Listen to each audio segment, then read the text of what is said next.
Hi, I'm Suki. And I'm Claire. Welcome to Getting Psychic, where you can listen to us use ourselves to test the theory that anyone can get psychic.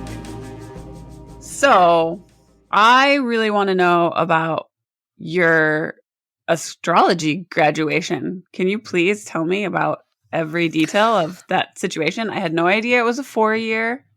Yeah, so in January of 2020, right before everything went to the cuckoo pants land. Oh yeah, that was right before.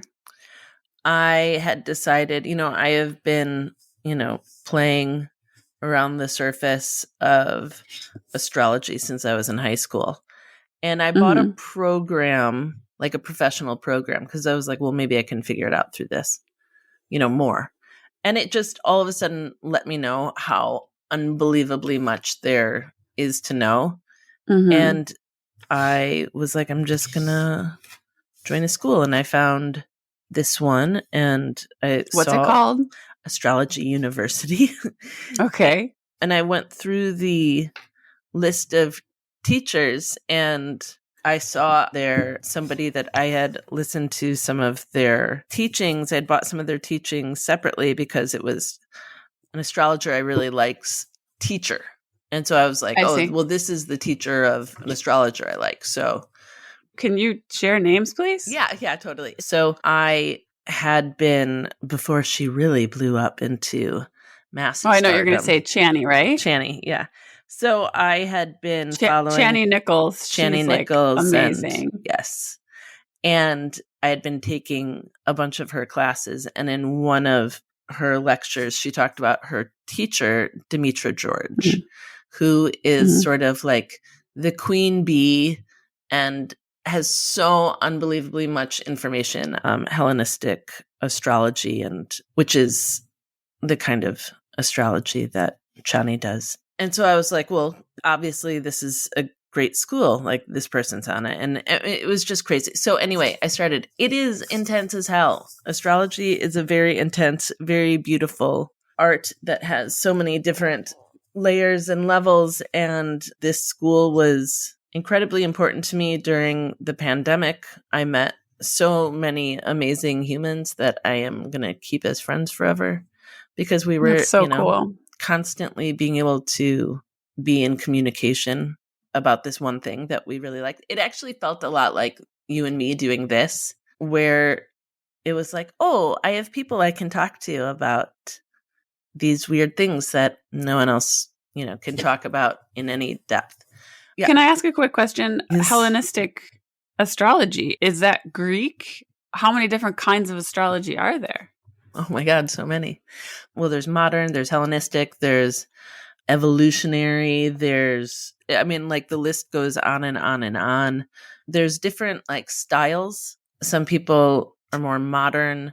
Hellenistic uses kind of the oldest form of it, and which when I first started looking at astrology, or, when I was learning from Chani, that's what I was using because that's what I was being taught. And it has it's amazing in the sense of the history of it. It's so old. It's the beginning of astrology, but there's things in it that have to do with there's malefics and benefics. There are positives and negatives to a chart. There's it's a weird math equation basically to let you know if your chart is good or bad. And I mean, that is a simplification in the highest order. But the first time that I had a reading done by one of my teachers who doesn't do Hellenistic, she used a chart type called Placidus, and she is a archetypal Jungian psychologist that applies it to astrology.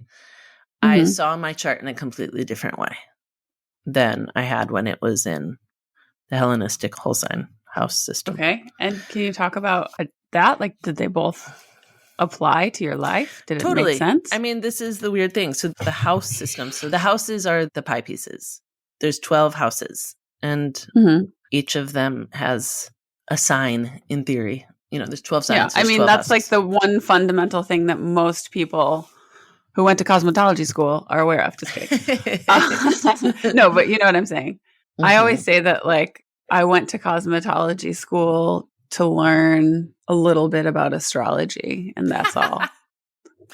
I feel like in cosmetology school, you probably actually learned a little bit of psychology, a little bit of astrology, a little electricity. Yeah. Seriously. No, but I joke that I learned how to give perms and to appreciate astrology, but that's beside the point.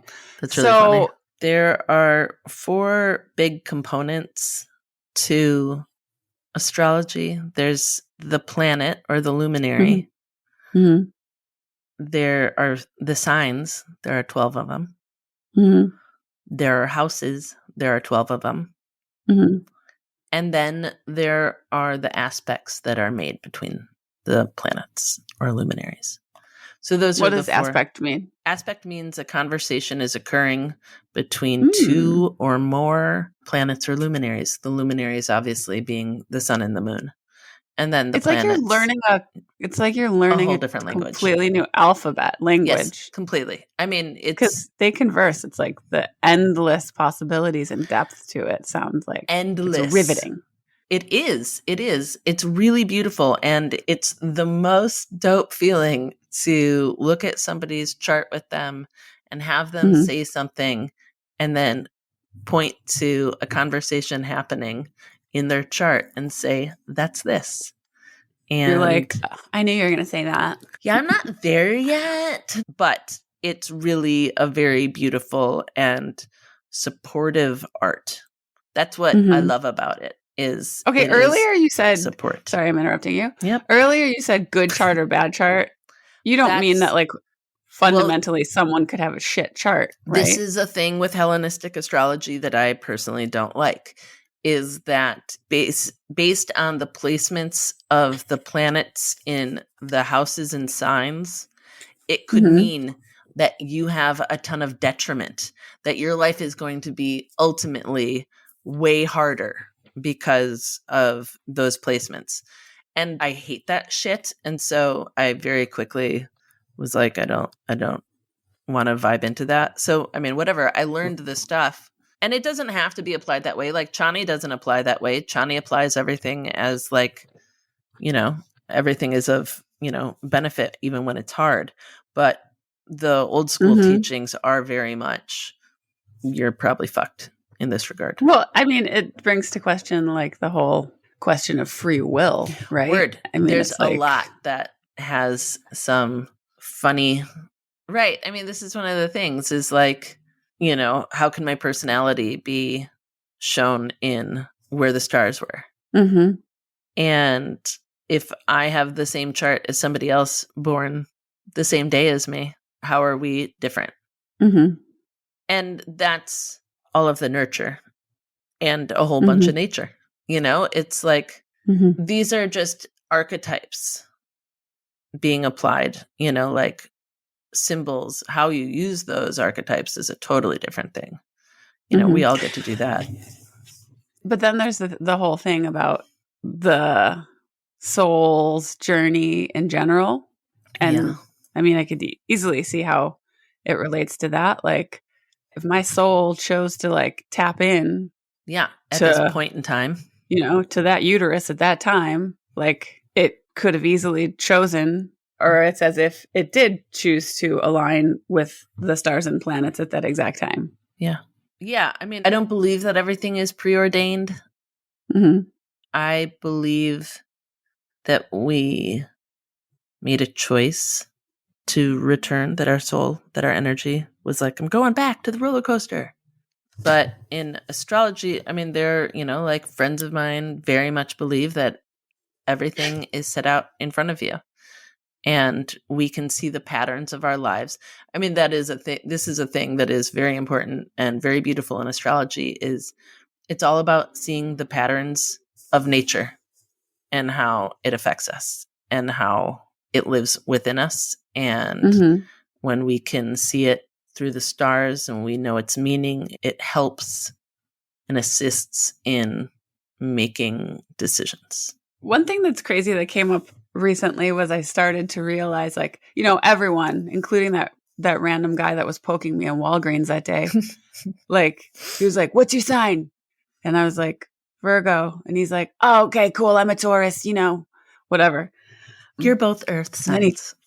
Yes. And then he told me, side note, that he used to play drums in a touring band and they called him Tarzan, but that's beside the point. But we were astrologically compatible. But then I was kind of like, well, Tarzan, what are your moon and rising signs, bud? And because he was trying to tell me that he knew so much about astrology, and he meets someone that's like an Aries and he's like, no, we're not compatible. But it was clear that he was not aware of the other signs that one could carry. Yes. And so very recently I'm pointing this out because it's like, I started to realize like, oh, we talk about our sun sign all the time. Mm-hmm. Like, what are you? And we identify as that, right? But there's so much more to it. Even, I mean, now the whole big thing is like, what are your big three? My sun is Pisces, my moon is Virgo, and my rising is Capricorn. But, it's like there are important little distinctions. Like, I also have Pluto conjunct my moon, and I have Mars directly on my ascendant. And then no, I don't know. Right. But that's the point, is like, I don't just have a rising sign in Capricorn. I have a rising sign in Capricorn with Mars on top of it, which adds a whole different element. And so when you just say, it makes you super sexy, it makes me fucking bossy, is what it does. It's one of those things of like, we know these little elements and we throw them out there, and there's all this pop astrology on, TikTok and the Instagrams, and some of them are very funny. But, it's like, it sort of dumbs down astrology, and it also makes people think that they have like an understanding of something that it's like, it's so surface. It's crazy. Anyway, but totally. I also think it's super dope, though, that more and more people are getting into astrology and kind of starting to use it as something that they can connect, deeper into the universe with. Or yeah, I feel like it could definitely be, it's like tarot, many, many years ago.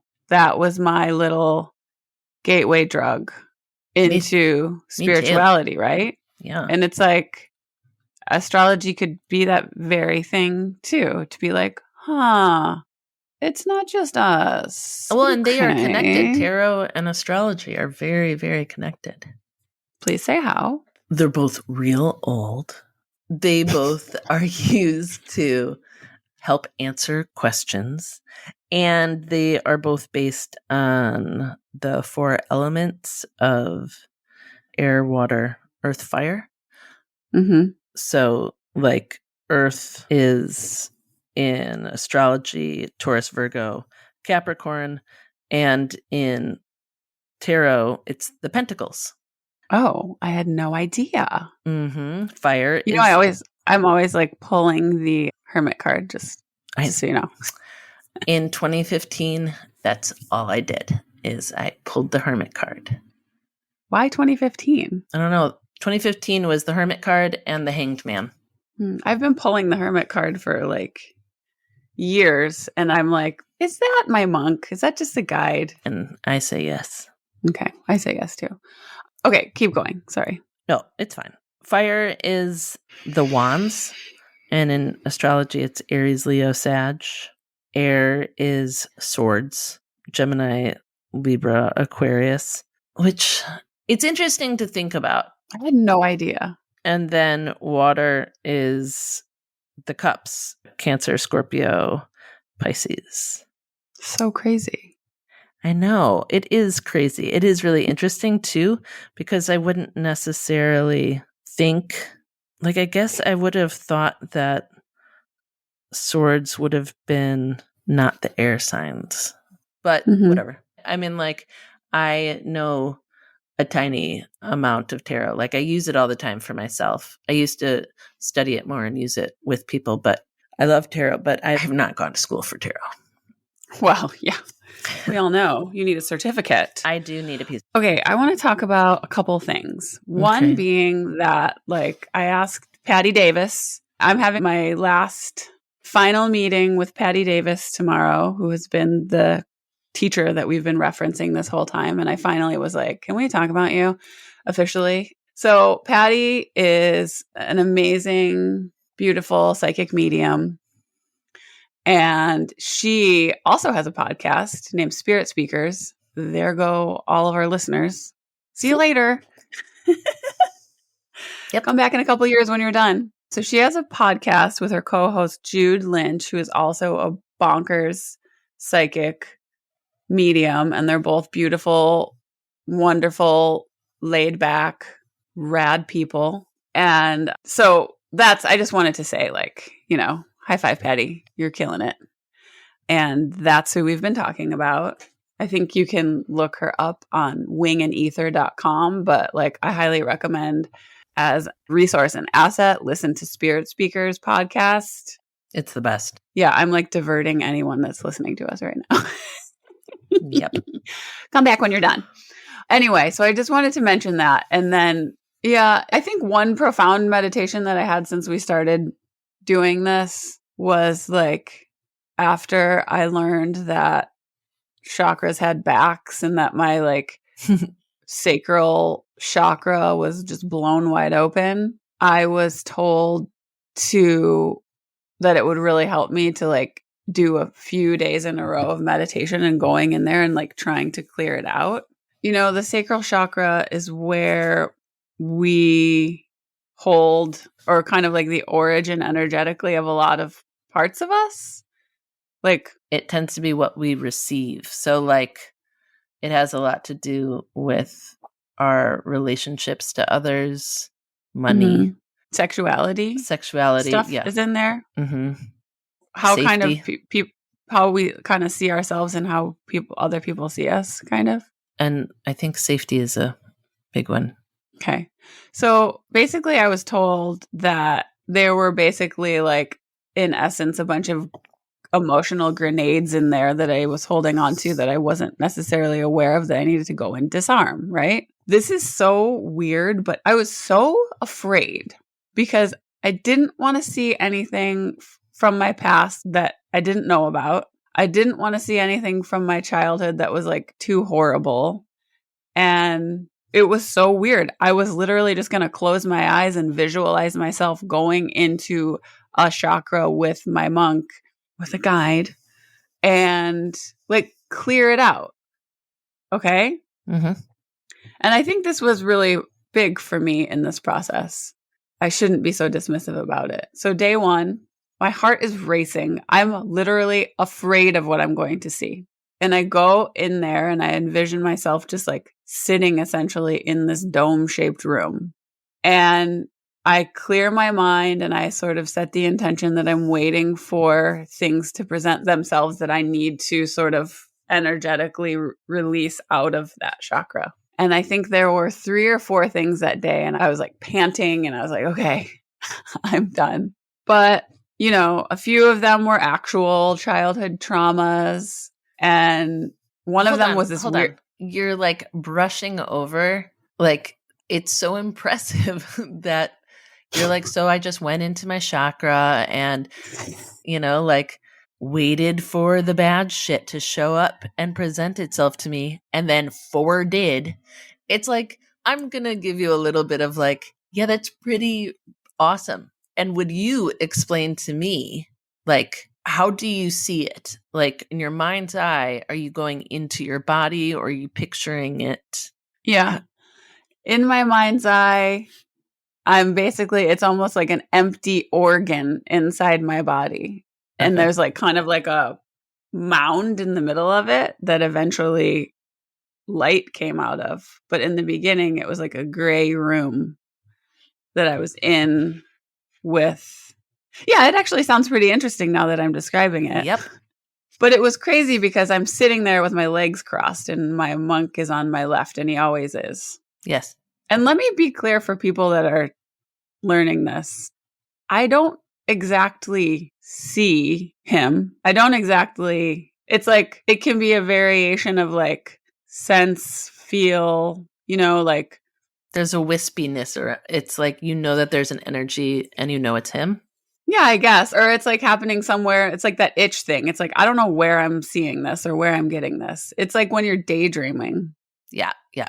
So, I mean, I guess what I'm saying is for people that are teaching themselves this, like, you don't have to expect to be like seeing a cartoon or seeing concrete things. And I think what happens when the mistake that I make is when like I talk to my sister or you or someone who's having what seems like very profound visualizations or meditations. Like, I'm like, I'm not seeing what they're seeing, but it's like, actually I might be, and I'm just not acknowledging it because it is. Yeah. It's exactly like the whole, which we've already talked about, the hearing thing. It's like, they're not actually saying words to you. Yeah. They're not actually just talking to you. They're just letting you know the information. Yeah. The information is just like landing in your head. Okay. So I sat down in there and I was like, I'm scared. This is okay. Here we go. I'm going to clear my mind and I want to really fucking try super hard.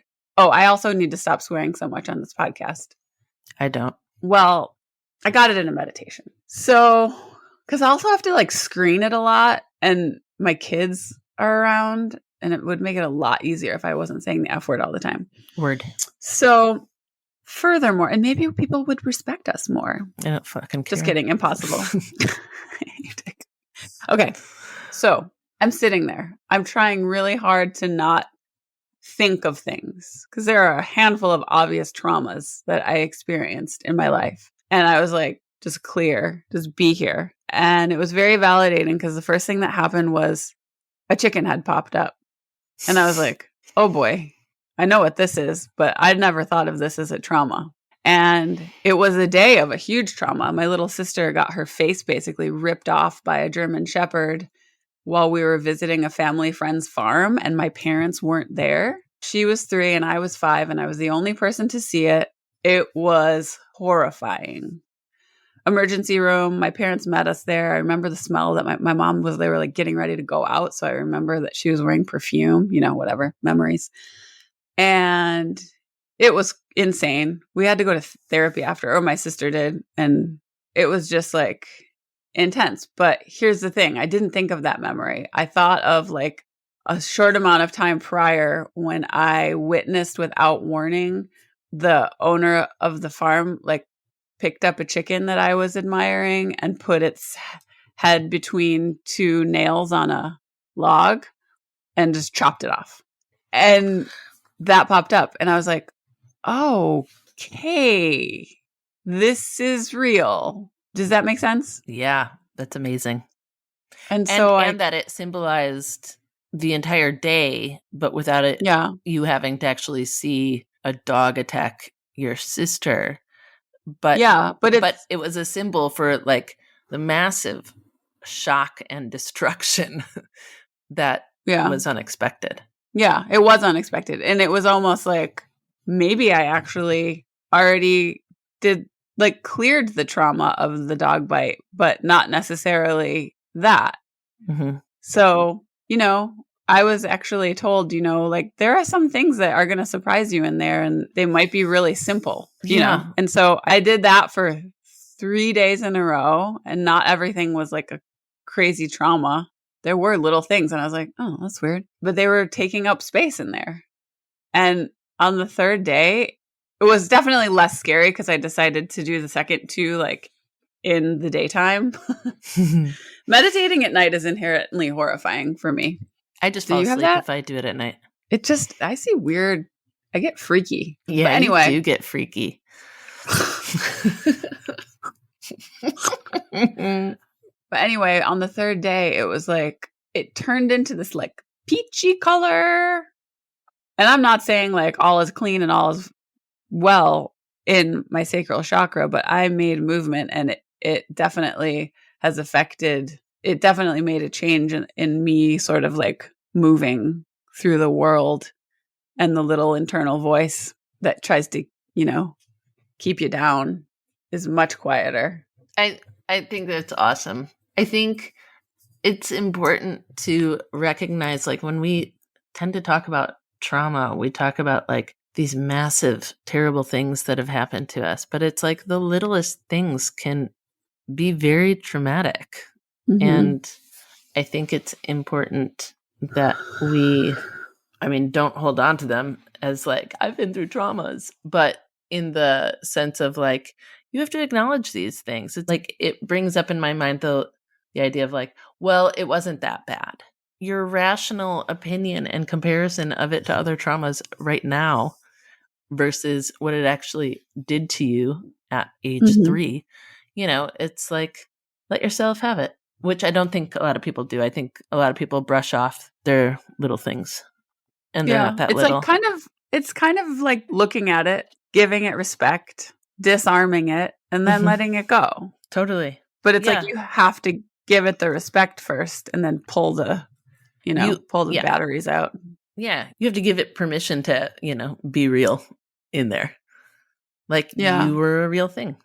That actually happened. And that's wild. That's awesome. I think we should do a fucking lot of chakra talking. So after I did that meditation in my sacral chakra, I had a lot going on, and it became clear to me that it was almost like peeling back an onion.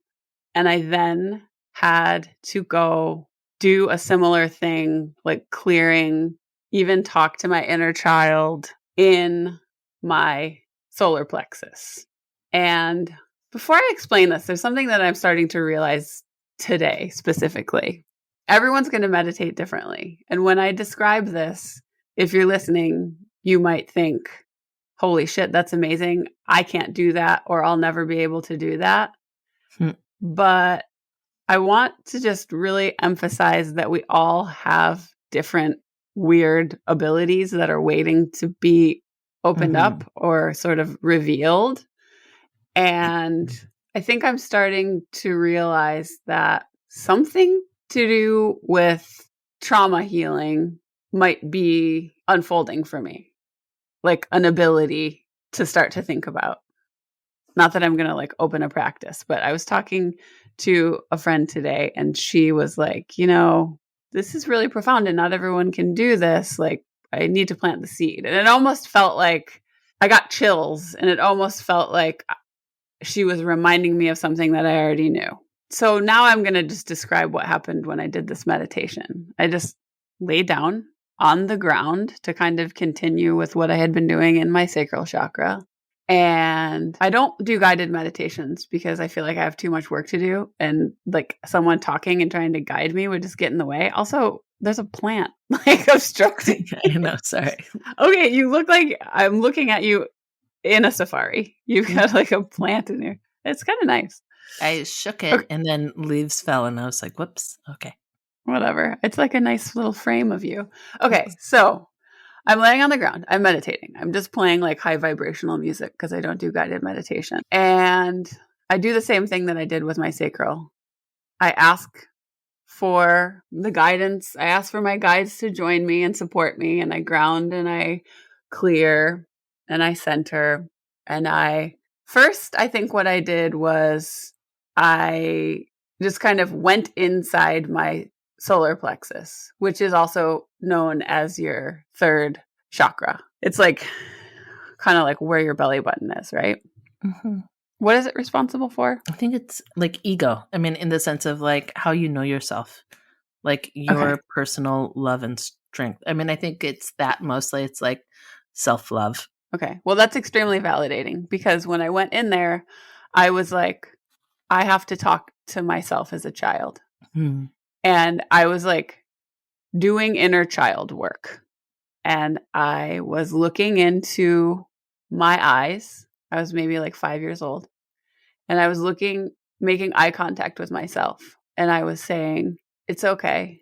And I was doing what I do to my own children to like help them feel like grounded, because I didn't necessarily get that when I was a kid. So I was really bullied when I was little, among other things. And I said to myself, that must be so hard. I'm so sorry that's happening to you. it must be horrible, and just validated it, right? Mm. And it was intense, like very sad, you know? And I said, I just want you to know that when you're here home, you're loved and you're safe. And I was like holding myself. And I mean, I don't know where I got this shit, but that's like classic inner child work, right? So I That's was amazing. in there doing it. And then I just kind of tried to do like energetic clearing. I just was visualizing like clearing I was inside the chakra again. I don't know if anybody else does this, but I was like clearing it. And then I realized like a knowing, oh, all your bullying lives in here. And I was like, this is fucking weird. And I wasn't looking. I wasn't even thinking about it. In fact, I thought that if I had childhood bullying, it would like live in my sacral, but it didn't. And so I was like, okay. And so I just tried to like scoop it all up and transform it and just clean and clear the chakra.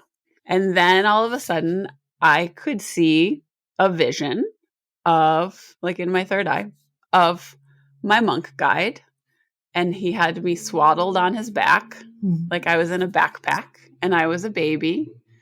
And he was walking up a stone staircase. And I suddenly knew, like, he's been with me, like looking out for me my whole life. And it's this weird thing because I'm seeing this and I'm like, holy shit, look at this. Where is this staircase going to lead? I cannot wait to find out like where we're going. And then of course that kind of snapped me out of it and I didn't go any further. The takeaway from that meditation was so intense and profound. And the messages that I received, it was shocking. And so one of the things that I really like doing this has unfolded for me is like, chakras are real. I know. It's so crazy when you all of a sudden realize it. You're like, oh like, my God. The imagery has been around all of us our entire lives, and we've just ignored it mostly. I mean, I have just been like, whatever, what are those dots? But they're energy centers, and they really hold information. I mean, from our energy bodies. It's crazy. They line up with our endocrine system. Like doing chakra work actually can affect your physical body really intensely. Yeah. I mean, these meditations are, I mean, I went into that meditation feeling I was in a weird spot. I was feeling super insecure and filled with self-doubt and in a really weird, raw space that I don't often go to. And it's almost like an onion. I moved a lot of stuff in the chakra below it. And it was like, okay, moving up. You know, here's the next thing that's going to present itself to you to like force you to go into your solar plexus. So I'm like, shit, what do I have to like keep going up my chakras and like clearing out all of the garbage from my life? And I do believe, for the record, that this will be a lifelong work, but yeah, it is changing my life and I recommend trying it. And please don't have the expectation that you will have the same experience because, you know, one major thing that I'm learning is that like everyone's experiences in meditation are, I mean, people have been telling me the craziest stuff lately that I couldn't even begin to imagine experiencing. But, you know, also, I mean, you're having pretty amazing, incredible shit happening that you couldn't have believed. Yeah, it's beautiful. And it's like, it's still the war of acceptance. But, you know, then the next day I meditated and it was a blink screen. Right. You know, I got nothing. It's like, you're whatever. Don't push yourself because it's not going to happen all the time. Yeah. Also, I do think that even when we don't have profound visions or insights, the work is still happening just by the intention. It's beginning. But also, like, you have to go within the pace that your body can allow and your energetics can allow. And so, whatever, sometimes it isn't gangbusters, and that's cool. It doesn't matter. Yeah. Something about that, like something about going through these meditations and having these experiences is like letting me calm down about this.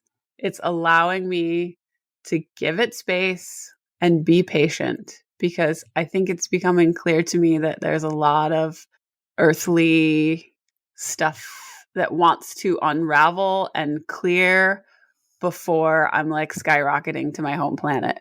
You know, like my sister is experiencing, like, her mediumship is opening up. Like she is suddenly, this is common, this is happening for tons of people. Suddenly like gifts are happening where she can like ask spirit questions for other people and get answers. And it is crazy. That's not happening. And that's okay. Because for me, because really impactful stuff is unfolding. Yeah, insanely. I mean, like, it's been remarkable. I think I don't know, 2-3 weeks ago, you were like, well, I'm not getting anything. It's like, what are you talking about? So many things. Yeah, it's very. And then I'll probably forget about all this in like 2 weeks. Exactly. Like, I don't know, this Totally. is boring. Like, so what? Okay, but so I do want to say, holy shit, chakras are real. And then I was like, I should take a chakra class. And then there's the other part that's like, actually, slow down. You don't need to be like an over aggressive. You've got your whole life to evolve in this practice. So I already have this book called Wheels of Life by Anadea Judith. Over 300,000 copies sold. So after those experiences, it almost gave me a newfound concentration and appreciation for this subject matter. So I started reading it from the beginning, and it is really impactful. And I wanted to actually read a little bit. And I entitled this section, Chakras Are Real. Okay, ready? From the great spiral galaxies, thousands of light years across to trillions of atoms swirling in a grain of sand, the universe is composed of spinning wheels of energy, flowers, tree trunks, planets, and people. Each is made of tiny wheels turning inside, riding upon the great wheel of the earth, spinning in its orbit through space. A fundamental building block of nature, the wheel is the circle of life flowing through all aspects of existence. In the inner core of each one of us spin 7 wheel-like energy centers called chakras, swirling intersections of vital life forces. Each chakra reflects an aspect of consciousness essential to our lives. Together, the 7 chakras form a profound formula for wholeness that integrates mind, body, and spirit. As a complete system, the chakras provide a powerful tool for both personal and planetary growth. Chakras are organizing centers for the reception, assimilation, and transmission of life energies. Let me say that again.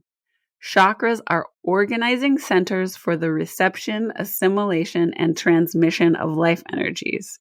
No wonder I'm finding all of this shit in there. It's incredible. Our chakras, as core centers, form the coordinating network of our complicated mind-body system. From instinctual behavior to consciously planned strategies, from emotions to artistic creations, the chakras are the master programs that govern our life, loves, learning, and illumination. As 7 vibratory modalities, the chakras form a mythical rainbow bridge, a connecting channel linking heaven and earth, mind and body, spirit and matter, past and future. As we spin through the tumultuous times of our present era, the chakras act as gears turning the spiral of evolution, drawing us ever onward toward the still untapped frontiers of consciousness and its infinite potential. The body is a vehicle of consciousness. Chakras are the wheels of life that carry this vehicle about, through its trials, tribulations, and transformations to run our vehicle smoothly. We need an owner's manual as well as a map that tells us how to navigate the territory our vehicle can explore. This book is a map for the journey to consciousness. You can think of it as a user's guide to the chakra system. This map, like any other, will not tell you where to go, but will help you navigate the journey you wish to take. Its focus is on integrating the 7 archetypal levels that impact our lives. With map in hand, we embark on an exciting journey. Like all journeys, there is a certain amount of preparation needed in the form of background information. The physiological systems, the historical context of the chakra system, a deeper study of just what the chakras are, and the related energy currents they describe. This gives us a language to speak on our journey. We will then be ready to take the journey itself, climbing up the spinal column, chakra by chakra. Each chakra we encounter is a step on the column between matter and consciousness. Therefore, this journey will encompass areas of our lives ranging from the somatic level of physical and instinctual awareness through the interpersonal level of social interaction, and finally to the more abstract realms of transpersonal consciousness. When all of the chakras are understood, opened, and connected together, we have then bridged the gulf between matter and spirit, understanding that we ourselves are the rainbow bridge that connects earth and heaven once again. Obviously, there's way more, but it's just really wildly affirming that I made these discoveries not by starting to read the book, but by starting to just go inside my chakras. And it is aligning exactly with what this book presents. Yeah. It's amazing. And I really can't wait to continue this because it is wild. I love it. Yeah. One thing that struck me is like each chakra is connected to like a nerve cluster, like in our bodies. But I'm also, even though it's like entwined with our actual physical bodies, what was really profound to me was seeing them also as an overlay of our energetic body. Like it's just, they're storing so much information and it is crazy. Chakras are real. On that note, I think this is a good place to stop. Okay, boss. Okay. Bye, Claire. Love you. Bye, Suki. Love you. Thanks so much for listening. We hope you enjoyed today's weird conversation as much as we did. Be sure to subscribe or follow us wherever you get your podcasts. If you liked today's episode, please consider leaving us a review to help others discover our podcast and join our club.